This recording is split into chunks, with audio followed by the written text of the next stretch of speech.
Welcome to another episode of the Risky Powerhouse. I got another prestige guest in the building with me. Hey. One of the most consistent Miami Heat fans that I know. I only got about 2 or 3 Miami fans that I know that are true fans. And I'm not talking about the decision Miami Heat fans. I'm talking about organic, straight out of the Dade County himself. My man Drawde Graham, bro. Let him know something about yourself, bro. How you doing? My name is Drawde Graham. As you said, I'm also from Miami, Florida. You know, I went to Miami Northern Senior High School, and we also attended Shaw University together. So, you know, we in here. I've been a fan of the Miami Heat since the day I was born. I actually got it tatted, I ain't gonna lie. But yeah, I'm dead. I'm serious. You see, it's hot, man. We out here. But yeah, man, Miami having a great season thus far. But before we get into that, I just want to thank all y'all for all the continued support. Just dropped another episode. My man DJ Flight. If y'all haven't seen it, y'all should check it out. We up to 1,423 subscribers. You know what I mean? 71 subscribers in the last 28 days. So we still growing week by week. Bro. And every single week we taking another step. So y'all continue to share the videos, drop likes, drop comments, get the activity going on the YouTube channel. Right. Because y'all continued support is the reason why the channel is growing, and I appreciate that. So I wanted to take the time out to say that. But like I said, we gonna get into, you know, the essence of what drew you in as a Miami Heat fan. You know what I mean? Obviously, Miami is one of the younger franchises in the NBA.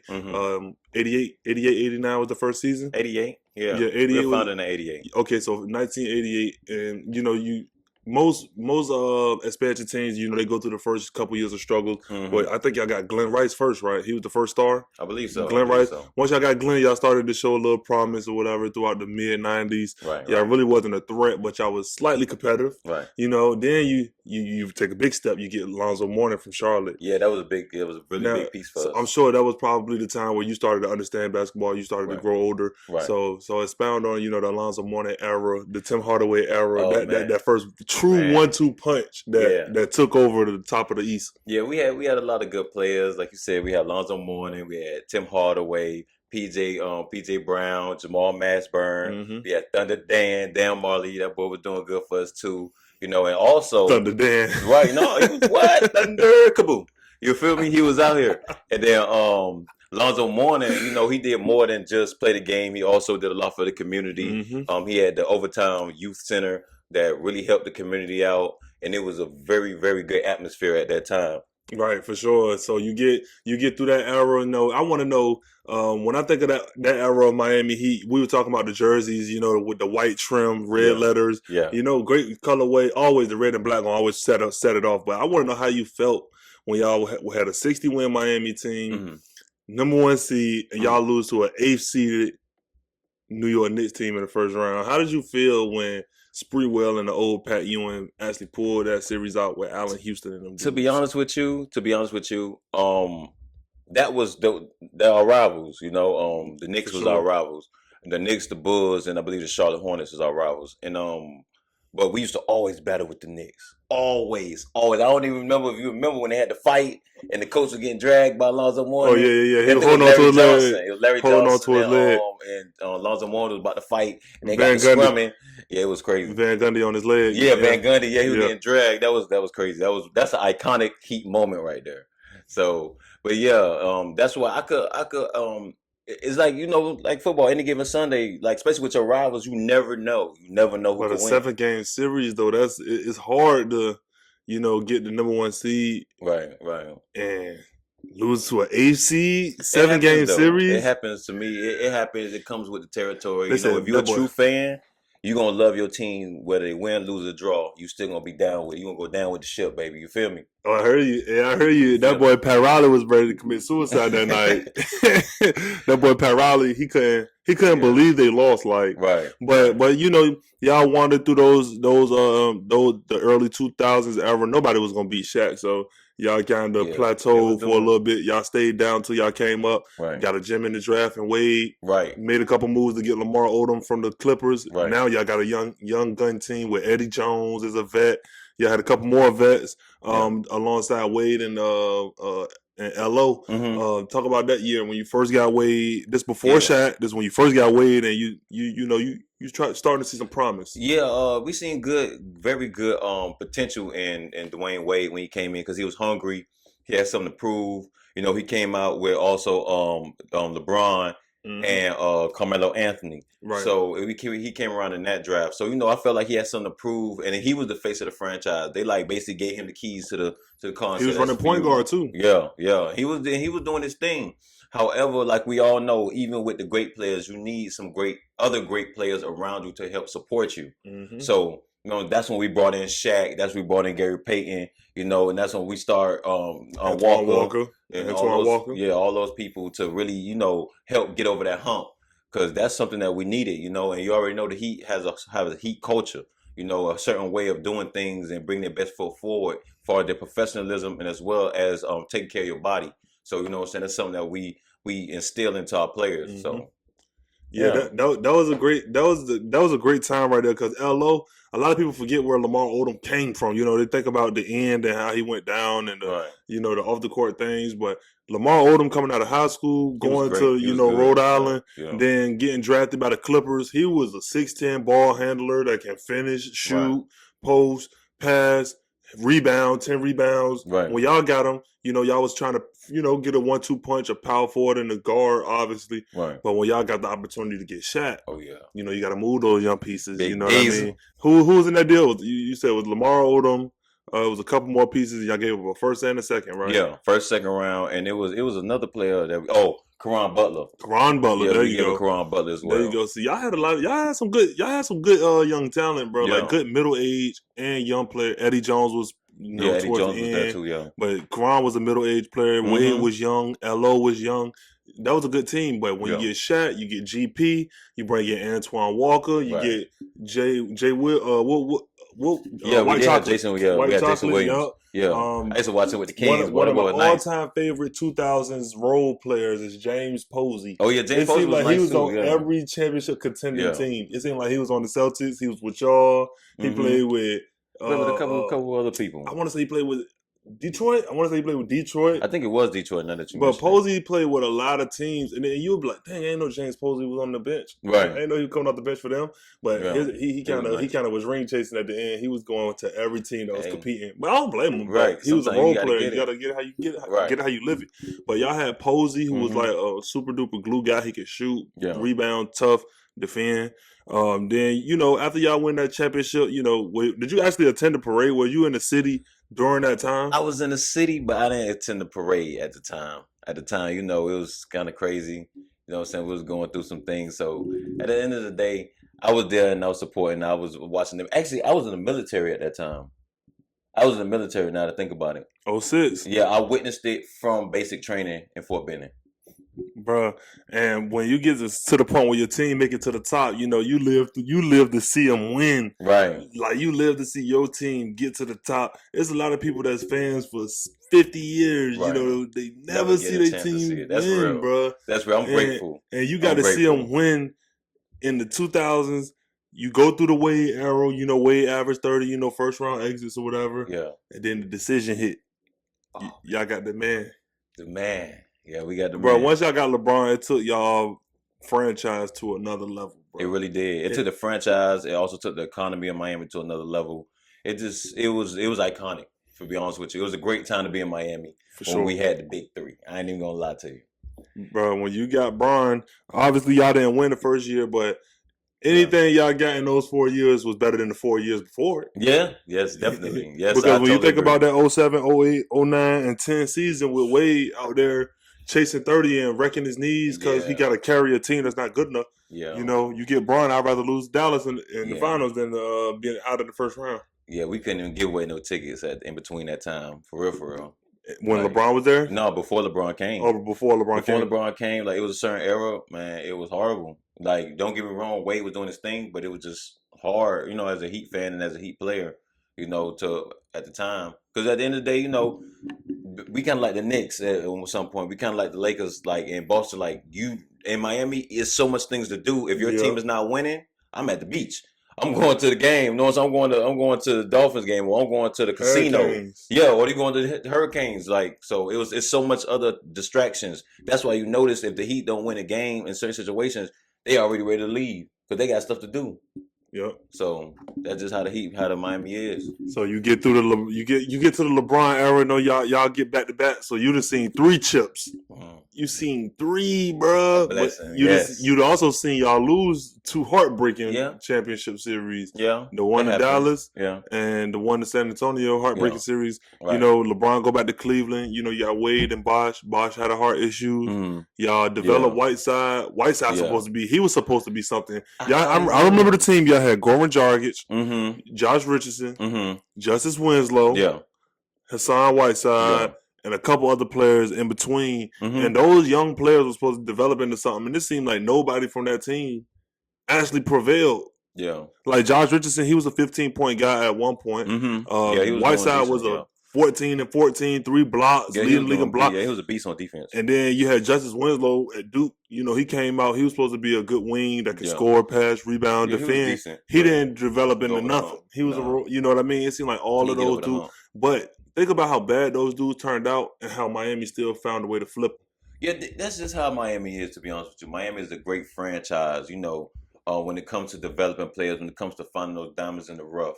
Like, I feel like the Heat, they look for guys who's hungry. You know, they're not going to go out and buy the most expensive gift. They're gonna find you know what I'm saying? They're going to go thrifting. Yep. You know what I'm saying? Oh, that's a good throwback. I can pair this. I can put this with that.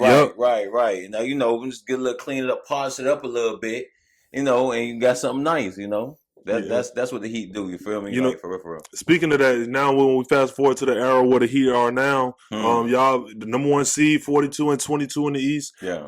But when you look at y'all season, y'all 2 best players, Bam and Butler, they have only played 44 and 39 games. Right. And y'all most consistent player have been Duncan Robinson. Right. And when you look at players like Gabe Vincent, Matt Strus, Duncan Robinson, all of these dudes are undrafted. Yes. None of these dudes came out in the first or second round of their classes. And these dudes are coming in, give you 10 points, 2 or 3 rebounds, 2 or 3 assists, defending, actually playing healthy minutes on a level where y'all are still winning games without y'all horses. Right. Y'all still winning games without the horses. Dwayne Dedman out there. Right. You got did I mention Matt Strus already? Yeah, Matt Caleb Martin. Y'all stole him. Nice. Y'all stole him from Charlotte. That was a good piece. That was a good pickup. He averaging 10.5 points. So y'all found a lot of dudes, man, to give y'all a lot. Like I remember you were saying y'all got 2 people averaging 20, y'all got 6 people averaging double figures. Right. You know what I mean? Holding teams to, you know, the 5th or the 6th amount of points per game. So y'all defending first, and then y'all getting out and running a polished offense with execution. And that's how you want to win games, when your talent not there. Now that y'all talent come back, y'all make a push, and y'all right where y'all supposed to be. And that's the crazy part. Just like because you know we just played the Nets last night, and we had beat out the Nets. Good though. Without Jimmy, without Kyle Lowry, without Victor Oladipo, you know.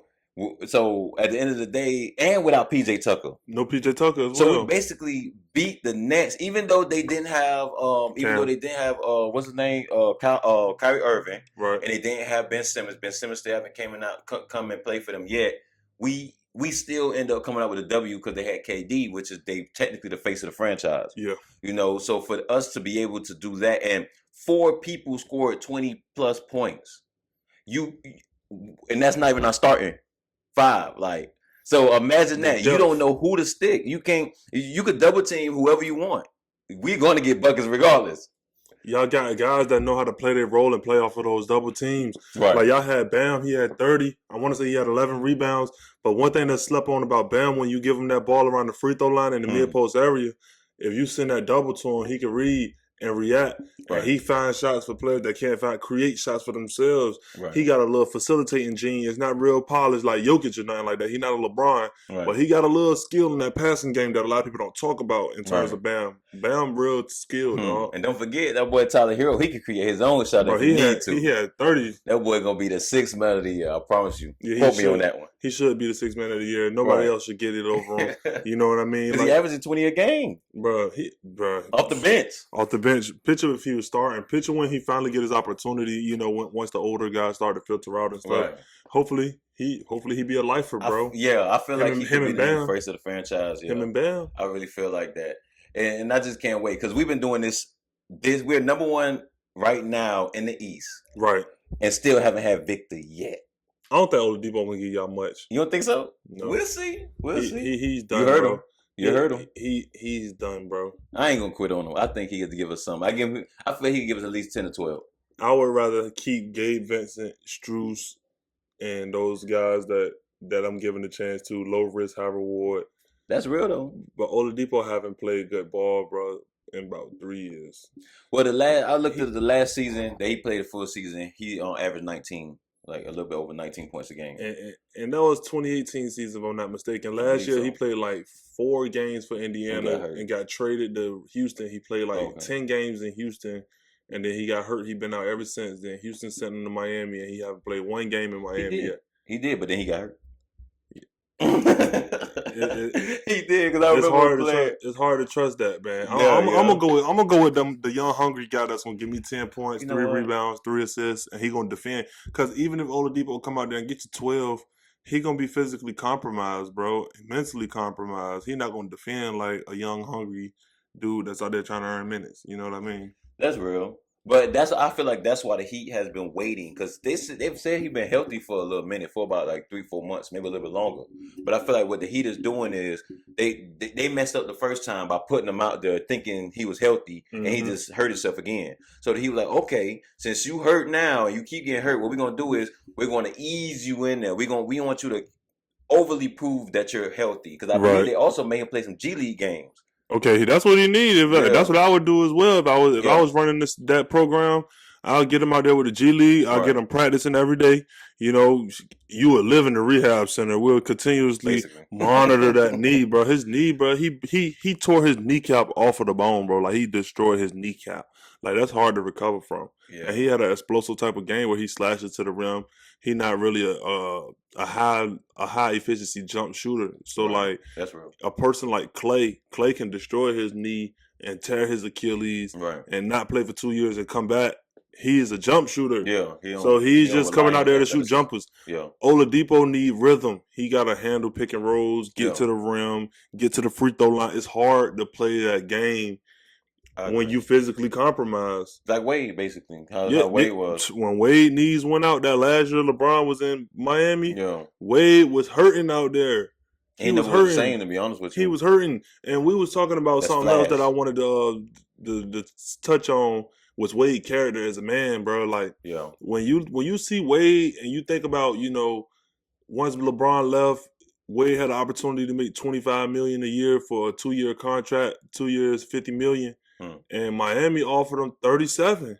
And he was just like, you know, I took cuts for 4 years. You know, we won championships. You know, I'm the most valuable Miami Heat player in franchise history. Yes, you know, I could agree with that. Think I deserve that $13 million. He did. And Pat Riley said, "Look, this is what I got for you, or you can do what you want to do." And Wade went to Chicago, to the team that gave him the $25 million. Right. And I think it says a lot about him that he went back and still finished his career, still gave it to fans that last piece of him, knowing that he was gonna quit, you know, and retire and stuff like that. That says a lot about him as a man, bro. So when you seen that from him, how did you react to seeing him come back? Well, I'm gonna say, when I first saw the situation and how the Heat as a franchise did him, in my mind, it low key gave the franchise a black eye, because they don't look good to other stars. To other stars and other people that get drafted. They were like, oh, this was the best player y'all ever had in the history of your franchise as far as greatness. You know, as far as the draft and picking them up. And this is how you do him. You know, he makes sacrifices financially. He made sacrifices as his role, because he still was in his prime and took a back seat, decided to play Robin, you know what I'm saying, let LeBron, you know what I'm saying, give LeBron the keys. And then you turn around, once that era is over, you should at least reimburse me and look, you know what I'm saying, look out for me. I'm still here. Right. It's not like I'm trash. He wasn't awful. No. He could still produce. He was willing to come off the bench, willing to be the vet for the younger players that they was drafting. Right. You know, willing to be a part of the rebuild. Right. But there's no way you telling me that you're going to pay Goran Dragic and not me. What? Like, yeah. Okay, go ahead and pay Goran Dragic, and I'm gonna go to Chicago. Right, and I agree with that. You know what I'm saying? There's no way. You got to do what's best for you. You know. And they did what they thought was best for them in terms of the organization. They paid Goran Dragic the $21 million. Right. They gave Josh Richardson the $10 million. Right. So they was basically saying, "Look, we can't give you the whole thing because that's gonna compromise our flexibility with our depth." And when you look at the pieces, they end up trading Richardson to Philly. They got a pick out of that. Right. They end up trading Dragic to Toronto, even though getting Kyle Lowry out of it. So all of their moves were definitely great moves. You said they're a stable organization that made great moves and they don't make mistakes. And salute Pat Riley for that. Pat Riley is morally, ethically, you know, it's kind of hard to, you know, face that front. Yeah, I feel like, you know, that when it came in, that's when, you know, some people don't mix business with pleasure, you know what I'm saying? Like they try to keep business from their personal feelings. Straight up. I feel like that's really what that was to that extent to the bike. You know what? I understand that we have emotions tied to this, but I can't let my emotions get the best of my business decisions. Mm-hmm. And that's where I think they were coming from in the situation, you know. Said, and then we would thank God that he decided to come back and finish out the rest of his years in Miami. And like we talked about, I feel like he helped recruit Jimmy, who also went to his same college. So they both, you know what I'm saying, Marquette alumnus, come there, and you know I felt like he was basically like, this guy is the one. He's the one who could come and take over. I can trust him with the car. I'm gonna give him the keys and let him drive because he got it.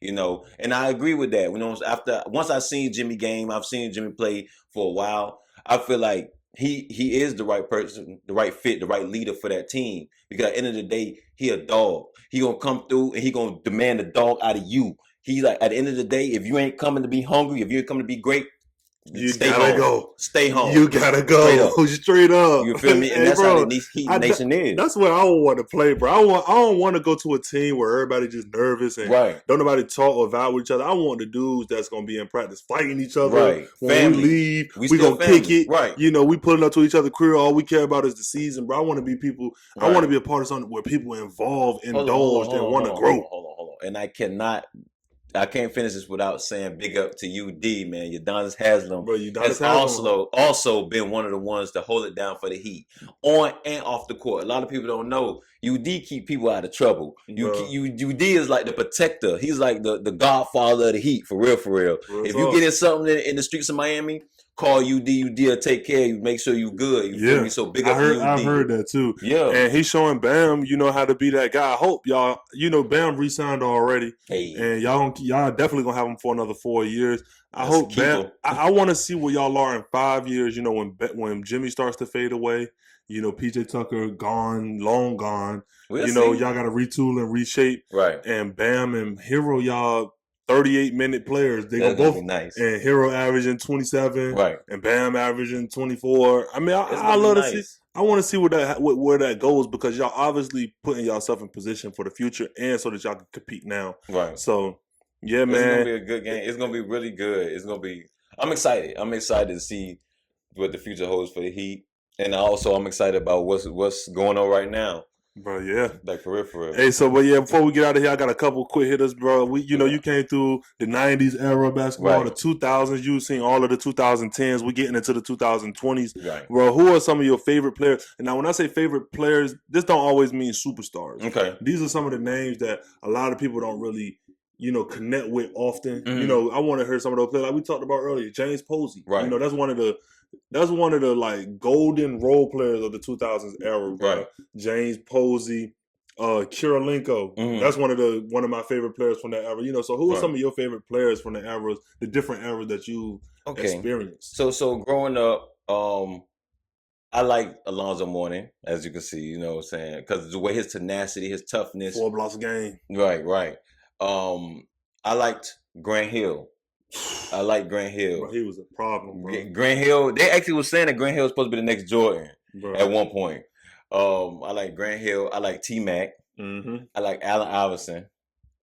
I like Vince Carter. Bro, Vince Carter was nice. One of the highest talent levels I've ever. Listen, Vince Carter set the bar so high for the dunk contest that now it's like all the dunk contests look boring. for the most part. Now that people got throwing props and all type of other stuff. So I think Vince Carter took it to another level when it comes to the dunk contest. Vince definitely was nasty, bro. Who else? Patrick Ewing was nice. I like Patrick Ewing. Yeah. The way he moved. And I even got a chance to see a couple of what's his name? Play for the center for the Rockets. Yeah. No, before that. I think it was Hakeem. Marcus Camby. Oh, Hakeem. Yeah, I got a chance to see Hakeem a little bit. Hakeem, nice, bro. That's one thing I can say also about my journey with the NBA. I got a chance to see Jordan play and LeBron play. For sure. You know, so it was nice. It was nice. I got a chance to see all those people. Bro, and coming up, bro, Luka coming to Charlotte on March 19th. I'm in the building. So y'all be tuned in for that vlog. We got a vlog coming. Peace X. Yeah, man. Hey, bro, Florida out here, the Floridians. Yeah, right. The Floridians. But yeah, man. Hey, bro, I just want to thank you for coming on the show, bro, showing support. Anytime. You know what I mean? People like this man right here, the reason why we are what we are and why y'all getting this content now, man. The continuous support is definitely appreciated. If y'all made it this far in the video, y'all should definitely leave a comment. You know what I mean? If y'all agree or disagree with anything we said throughout the course of the video. And make sure you share it, man. Tell a friend. For sure. For real. You know what I mean? If y'all new, subscribe to the channel. It's the Risky Powerhouse. My boy Drawde Graham, man. True Miami Heat. The culture. Heat Nation in the building. Y'all will see me later. Run that tape. We out of here. Hey.